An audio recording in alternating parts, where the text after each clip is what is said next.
In this video on sector areas and lengths, we're going to start with the arc length and perimeter of a sector. If you're not sure what a sector is, here's a quick explanation. There's the centre of the circle with a black dot.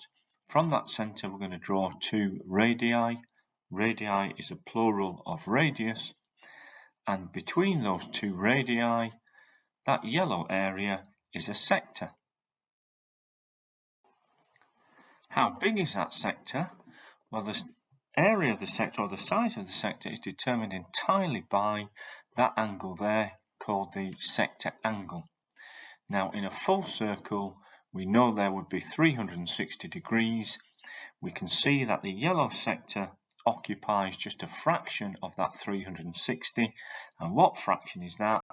It's A divided by 360, where A is the sector angle.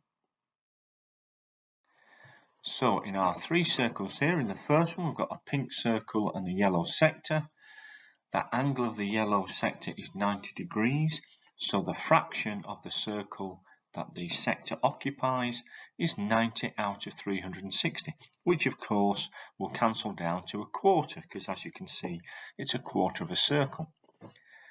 The green circle has a big yellow sector, and that angle there is 180 degrees. So the fraction of the green circle given over to the sector is 180 out of 360, which of course is a half, because as you can see, it's half a circle. And finally, with the blue circle, that sector angle there is 60 degrees. Therefore, the fraction of the blue circle, shaded yellow, is 60 out of 360. And to emphasize the point, the first sector, the fraction of the circle is A divided by 360. In the second diagram, it would be B divided by 360. And in the third diagram, the yellow sector has a sector angle of C degrees, so that would be C divided by 360, which is a fraction of the blue circle, shaded yellow. Now, we wish to find the arc length. So, to make it clear, have a look at the pink circle. The arc length of the sector is that blue length there around the outside. Now, if the yellow part of the pink circle, i.e. the yellow sector, if that is A divided by 360ths, that represents the fraction of the circle, then that same fraction is the fraction of the circumference given over to the arc length. So to make that a little bit clearer, the actual length of the arc length, i.e. this distance around the outside on the curve, is a fraction of the whole circumference. And that fraction is A divided by 360, where A is the angle at the centre.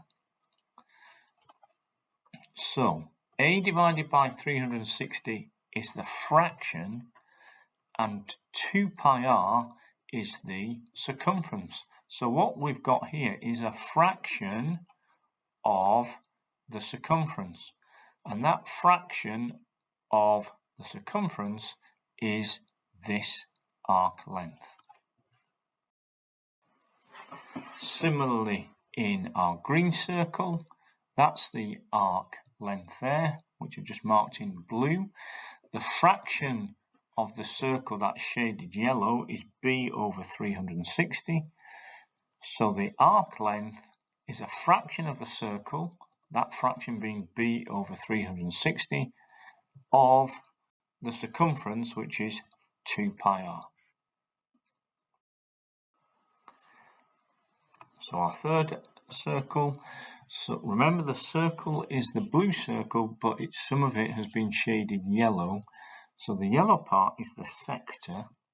What fraction of the blue circle has been shaded yellow?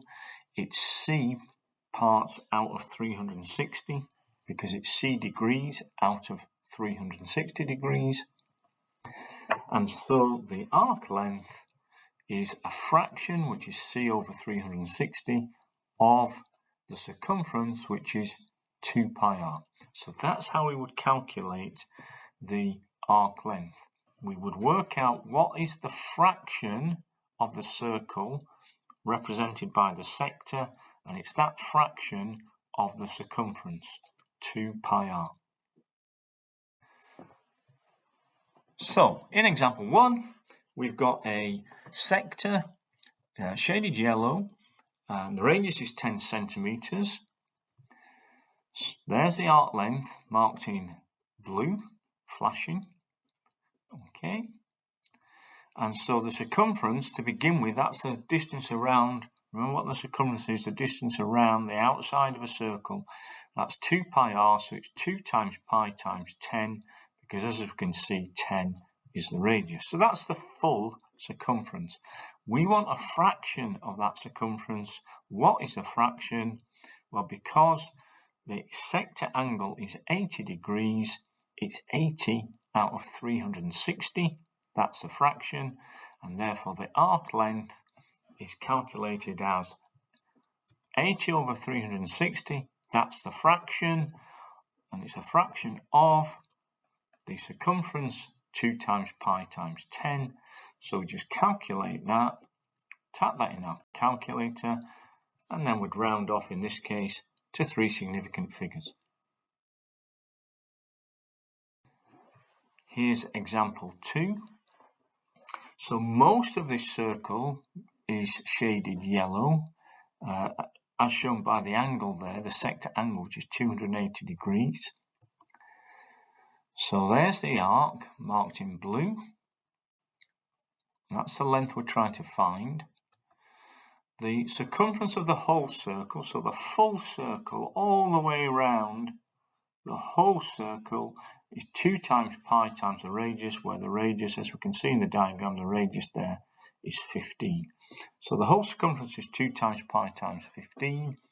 We want a fraction of that circumference, and the fraction is 280 parts of 360. And so when we're calculating the arc length, 280 over 360, that's the fraction of the circumference that we want, and 2 times pi times 15 is the actual circumference. So we're working out a fraction of the full circumference, and that works out to 73.303, and we round that off to 3 significant figures. Now, be careful with the wording perimeter as compared to arc length. The perimeter is the distance all the way around the outside of the sector. So if you have a look at the diagram, it would include that arc length there, that radius there, and that radius there. The distance all the way around the outside. So as we can see from the diagram, the perimeter of a sector is the arc length plus the 2 radii, 2 times the radius. Okay, 2 radii. So here's our example. We want the distance all the way around the yellow section. So that's the arc length plus a radius plus a second radius. That blue distance there as shown on the diagram. So the arc length is 150 over 360. That's the fraction of the circumference. So that's how we calculate the arc length. But we need to add to that arc length the 2 blue distances of 12 centimeters, which are the 2 radii. So adding 2 lots of 12, 24, that's the distance around the outside of the sector. Not just the arc length, but the whole distance around the outside. I hope that makes sense. We're now going to look at sector areas. The thinking is very, very similar. Identical thinking, really. So what fraction of the pink circle is shaded yellow? All right, because that's the fraction of the area of the circle we want. Remember now, it's the area, not the circumference. We want a fraction of the area. And that fraction, once again, is determined by the angle of the sector. In this case, that fraction is A divided by 360. And because the circle area is pi r squared, then the sector area is, that's the fraction of it, a over 360, the fraction of pi r squared, the area. So that's how we would calculate the area of the sector. So here's example 1. That's the area we require, the yellow shaded area. Well, the whole circle area is pi times r squared, where r is the radius. We can see on the diagram here that the radius is 8. So it's pi times 8 squared. That's the whole area. The fraction of the circle shaded yellow is 30 parts of 360 because it's 30 degrees out of 360 degrees. So that's the fraction. So to calculate the sector area, it's the fraction of the circle area, and then we would calculate that 16.755, and then we're going to be rounding off in this case to 3 significant figures. Example 2, very similar. That's the area we require. What would be the area of the whole circle? Pi times r squared, and r, we can see from the diagram that the radius of this circle is 6 centimeters, so it's pi times 6 squared. The fraction shaded yellow is 140 parts out of 360 because it's 140 degrees out of 360 degrees. Therefore, the sector area is, that's the fraction of the circle area. We calculate that, and it's 14 pi. Now, if you have a look at the question, it says leave your answer as a multiple of pi. So we don't actually have to calculate that on our calculator. We leave it in terms of pi. So that is our final answer. And so to recap, a sector is an area between 2 radii of a circle. In our diagram there, that's the yellow area. The size of it is determined by the sector angle, which is marked in as A, and the fraction of the pink circle shaded yellow is A divided by 360. Using that fraction enables us to find the arc length. The arc length is a fraction of the circumference. If the circumference is 2 pi r, then the fraction is A divided by 360 times 2 pi r. If you want the perimeter of the sector, you need to add the 2 radii to the arc length. And finally, for the sector area, it's A 360th, that's the fraction of the full area of the circle, which would have been pi r squared.